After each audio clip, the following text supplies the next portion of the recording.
आज जो है जननायक कर्पूरी ठाकुर जी की जन्म शताब्दी दिवस है और कल जो है सरकार ने उनको भारत रत्न देने की मरणोपरांत भारत रत्न देने की घोषणा की है।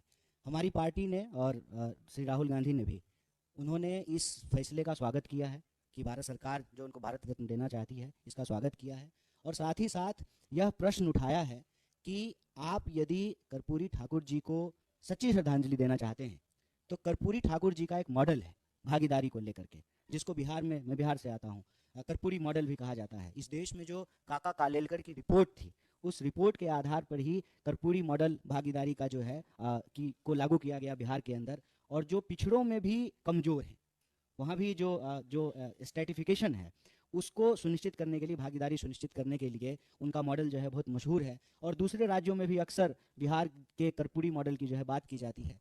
उससे जोड़ करके ही तो हम लोग यह बात कह रहे हैं कि आप जनगणना कराइए। हर 10 साल में जनगणना होता था, सरकार जनगणना कराने को तैयार नहीं है, डेटा रिलीज करने को तैयार नहीं है। 2011 की जो जनगणना है उसका भी जो है रिपोर्ट नहीं जारी कर रही है, जो सोशियो इकोनॉमिक डेटा है।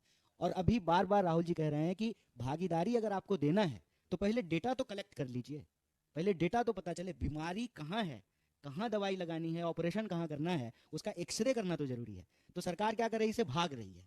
लेकिन आप जानते हैं कि सरकार ने जो है इसकी अभी घोषणा की है। हम उम्मीद करते हैं कि इससे जुड़े हुए कर्पूरी ठाकुर मॉडल से जुड़ी हुई जो सामाजिक न्याय की मांग है सरकार उसको भी लागू करेगी। सरकार जो है भागीदारी सुनिश्चित करने के लिए सबको गिनेगी, जातिवाद को समाप्त करेगी, भारत को जोड़ करके रखने का काम करेगी, ऐसा हम उम्मीद करते हैं। और हालांकि ऐसा होता हुआ दिखाई देता नहीं है। हम सब जानते हैं कि बीजेपी जब कोई इस तरह का कार्य करती है तो उस पे पीछे कहीं ना कहीं जो है उसका चुनाव